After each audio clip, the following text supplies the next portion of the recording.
जब आप भगवत भजन करते हैं तो एक तेज प्रकाशित होता है, उसकी वाणी को, उसकी दृष्टि को, उसके भाव को कोई दबा नहीं सकता। शौर्य और धैर्य, बड़े से बड़ा विषय भी उसको विचलित नहीं कर सकता। ये दो पहिए हैं इस रथ के। सबसे बड़ा धैर्य जो रसेंद्री और जनेंद्री को काबू में कर ले, वही धीरजवान कहा जाता है, वही धैर्यवान कहा जाता है। किसी भी प्रकार का दबाव तुम्हारे हृदय में लक्ष्य से हटने की वृत्ति न पैदा कर पावे, सबसे बड़ा शौर्य। धैर्य, रसेंद्री और जनेंद्री, और सब छोड़, दो बात पकड़ो, रसेंद्री और जनेंद्री, ये दो तुम्हें विचलित ना कर पावे तो मानो रथ के पहिए तैयार हो गए आपके।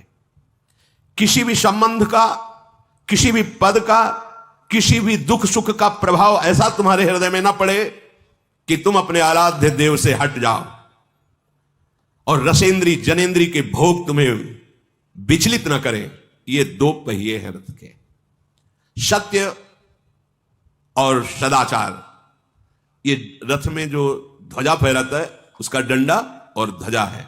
आपके आचरण पवित्र होने चाहिए। उठना, बैठना, बोलना, हंसना, खेलना, खाना शास्त्रीय सिद्धांत के अंतर्गत होना चाहिए। मनमानी नहीं, जहां मन आया खा लिया, जहां मन आया जैसा आया व्यवहार कर लिया, ऐसा नहीं। साधक ऐसा नहीं होता है, परमार्थ का योद्धा ऐसा नहीं होता। हर कदम सावधानी से, तस्मात् शास्त्रम प्रमाणम कार्याकार्यो व्यवस्थित हो, क्या व्यवहार करना चाहिए, क्या नहीं करना चाहिए, शास्त्र प्रमाणित होना चाहिए। और सत्य, सत्यशील अर्थात सत्य और आचरण पवित्र, ये मानो हुआ रथ का वो दंड और ध्वजा। बल, ये भगवत बल होता है। कैसे चल पाएंगे, पूरा जीवन है, हमें तो लगता है कहीं हम गिर ना जाएं, बड़ा कठिन दिखाई दे रहा है, तो आप चलने की बात सोच रहे हैं इसलिए। अगर आप नाव में बैठे हैं तो आपको क्या परेशानी है? आचार्य गुरु के चरणों का आश्रय लेकर भगवद आश्रित आत्म समर्पण किया हुआ, ये बात ही नहीं उठती कि मैं गिर ना जाऊं, मैं कहीं ना चल पाऊं, मुझे लगता है मैं चल नहीं पाऊंगा। ये निर्बलता उसके हृदय में होती है जो अहम से चलना चाहता है। अपने को चलना क्या है, गोद में बैठे हैं अपने गुरु के, अपने आचार्य के प्रताप में, अपने इष्ट देव की कृपा में बैठे हैं। हम कोई चल रहे हैं क्या? यहां तक हम चल के आए हैं क्या? गोद में उठा के लाए प्रभु, ऐसे करुणा करके। नहीं तो इतनी फांसियां, इतनी जंजीरें बंधी हुई थी मोह ममता आसक्ति की, काटना मुश्किल है। हमें तो गोद में उठा के लाया गया, अपने सब उसी में है, देख लो। तो ये बल होना चाहिए। मेरे प्रभु है ना, मेरे गुरुदेव है ना, हाँ, मेरे बल श्री वृंदावन। ये कभी निर्बलता नहीं। माना हम दोषी हैं, हमारे अंदर विकार हैं, हम वैसे भी किसी कार्य के नहीं हैं, परमार्थ की बात क्या, तो मेरे प्रभु का बल मुझे खींच रहा है, वो मुझे बढ़ा रहा है। अब मुझे क्या प्रश्न करना, मैं चल पाऊंगा कि नहीं चल पाऊंगा? तुम चल के आए हो यहां तक, तो फिर तुम बहुत बड़े तपस्वी, सत्यवेत्ता, निर्विकार थे, जो तुम्हें पसंद किया प्रभु ने। अरे हमें पसंद किया, किसी योग्य नहीं थे इसलिए।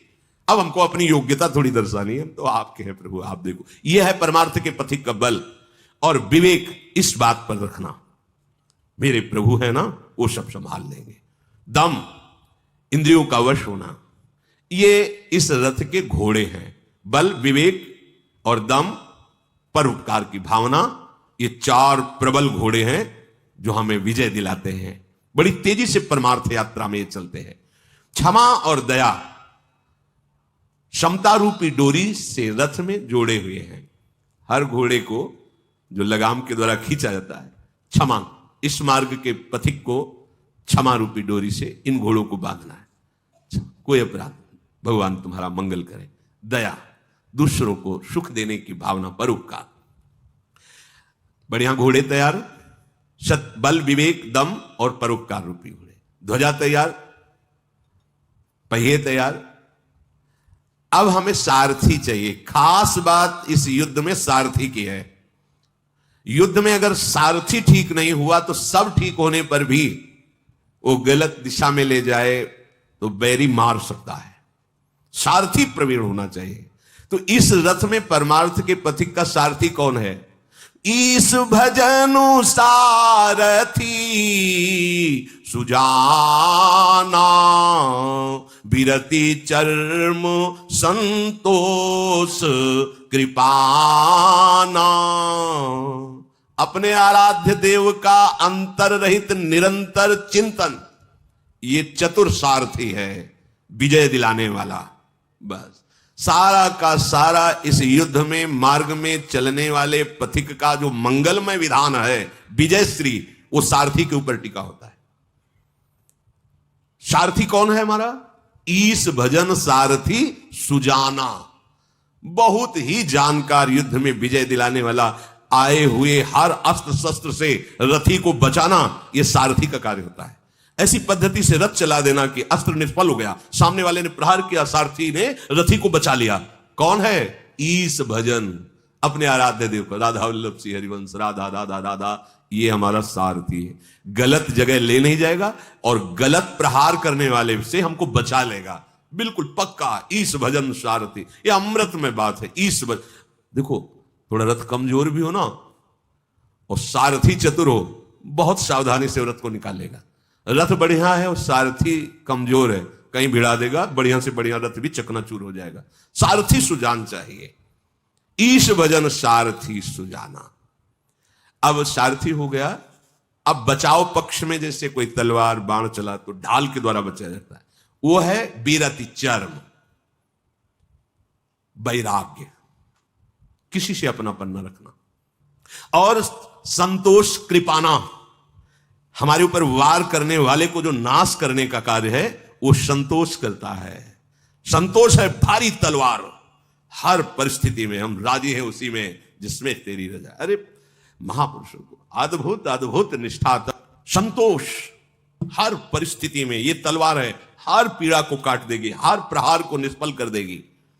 और अपने सुख को दूसरे में दान करना, ये गुरुजन बड़े भारी दानी हैं, इनसे बड़ा कोई दानी त्रिभुवन में नहीं है, क्योंकि सब लौकिक दान करते हैं। गुरुदेव नाम सुकृत धन अपनी जीवनी, गुरुदेव जैसा कृपालु कौन हो सकता है? अपना जीवन जो नाना प्रकार के दुख और कष्टों को सह करके जो प्राप्त किया, वो तुम्हें सहज में तुम्हारे है। मान्यता संसार की भोगों की रखने वाला कैसे इस बात को समझ सकता है कि गुरुदेव ने अपने प्राण दे दिए, अपने जीवन दे दिए हमको, इससे ज्यादा क्या? सब कोई जीने की वस्तुएं दे सकता है, गुरुदेव ने जीवन दे दिया, प्राण दे दिया। नाम सुकृत धन अपनी जीवनी, अतिहित मान देत वरदान। अब कोई वरदान आशीर्वाद मांगने की, अरे गुरुदेव ने कुछ रखा ही नहीं, सब कुछ दे दिया, बलिहारी है। बस वो शब्द नहीं है कि कुछ कहा जा सके। और ऐसे दानी देने के बाद यदि आप उनका स्तवन करें कि आपने कुछ दिया, तो डांट करके हटा देते हैं, बेकार की बातें करते, चलो स्तुति भी नहीं सुनना, जय गुरुदेव आपने, ये नाटक की जरूरत क्या है, चलो बाहर चलो। साल ऐसे दानी कि उनको तुम दानी कहो तो डांट लग जाएगी ऐसे। तो ये जो संतोष रूपी धन है, संतोष रूपी तलवार है, ये इस युद्ध में विजय प्राप्त है। हर बात में संतोष, जोई जोई प्यारो करे सोई मुई भावे, जय हो आपकी प्यारे, आप जैसे राजी रहो उसमें मैं राजी, ये परमार्थ है। और दान, ये फरसा है, ये सब कुछ काट देता है जितने विकार है। गुरुदेव ने जो हमें दान किया ना, नाम, उसके बदले में क्या दे सकते हैं? हमारे प्राण तो विषयों में फंसे, इनको प्राण दे देना कोई खास बात हुई क्या? उनके प्राण और प्राणनाथ चिदानंद में, मेरे प्राणनाथ श्री श्यामा, ये मैं न जान पड़े कान है कि प्राण है, अर्थात प्राण भी चिदानंद और प्राणनाथ भी चिदानंद, वो उन्होंने दे दिया। प्राण और प्राणनाथ दोनों दे दिए, इससे बड़ा और क्या? और बुद्धि प्रचंड शक्ति है विश्व विजय करने के लिए। जब हम गुरु प्रदत्त नाम जप करते हैं तो प्रतिपल बुद्धि वर्धमान होती चली जाती है। सेवक जी महाराज ने सेवक वाणी के 11वें प्रकरण में सजियत हरिवंश चंद्र नामोच्चार, जब हमारे हृदय में गुरु प्रदत्त नाम का निरंतर रिटर्न होगा तो आगे क्या है? वर्धित सदा सुबुद्धि, रसिक अनन्य प्रधान सतसाधु मंडली मंडनो जयति। निरंतर नाम जपने से सुबुद्धि सदा बढ़ती रहती है। अब वो इतनी प्रचंड बुद्धि हो गई, एक क्षण में भस्म कर देती, कोई भी चिंता, कोई भी शोक, कोई भी भय उसे सता नहीं सकता। अब अनुभव रूपी धनुष प्रकट हुआ और निर्मल पाप रहित अचल स्थित दृढ़ ये तर्कस प्रकट हुआ और मन का वशीभूत हो जाना, अहिंसा, नियमों का दृढ़ता पूर्वक पालन करना, ये उसमें बाण है। और गुरुदेव भगवान के प्रति प्रबल श्रद्धा, ये अभेद्य कवच है उस योद्धा का जो संसार पर विजय प्राप्त करता है। गुरुदेव भगवान का दासत्व, गुरुदेव भगवान के प्रति प्रबल श्रद्धा, ये अभेद्य कवच है। इसके समान विजय प्राप्त करना किसी दूसरे रथ में सामर्थ्य नहीं है। सखा, ऐसा रथ जिसके पास होता है वो सदैव विजयी रहता है, एक भी शत्रु नहीं बचता। महा अजय संसार रिपु, जीति सकै सो वीर, जाके असरथ हो दृढ़, सुनहु सखा मति धीर।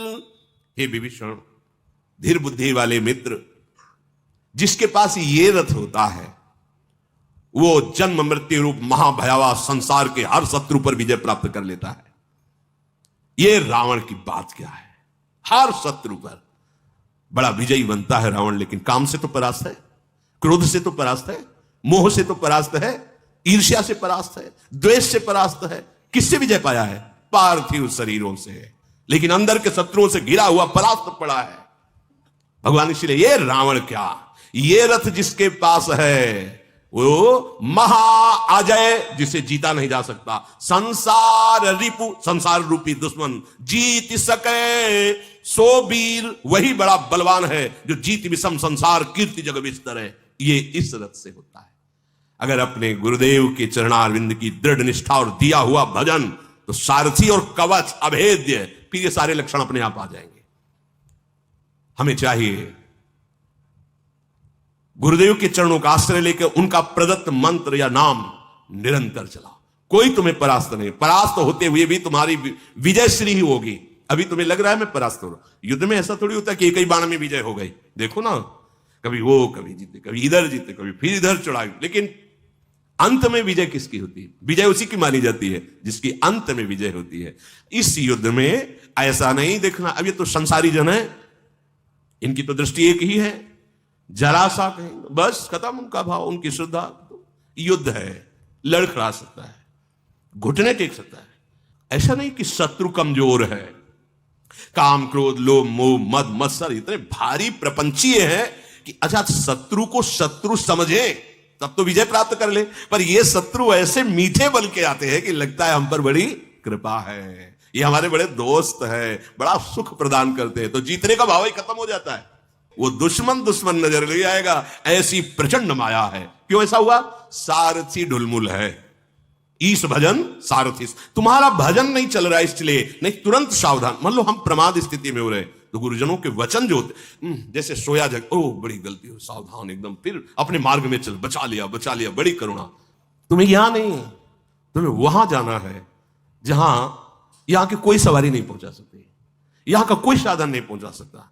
एकमात्र कृपा, ओ कृपा पात्र जन वही है, खड़े रहो यहां। उसको मतलब नहीं है कि कैसे खड़े रहो, खड़े। उसे हुआ क्या?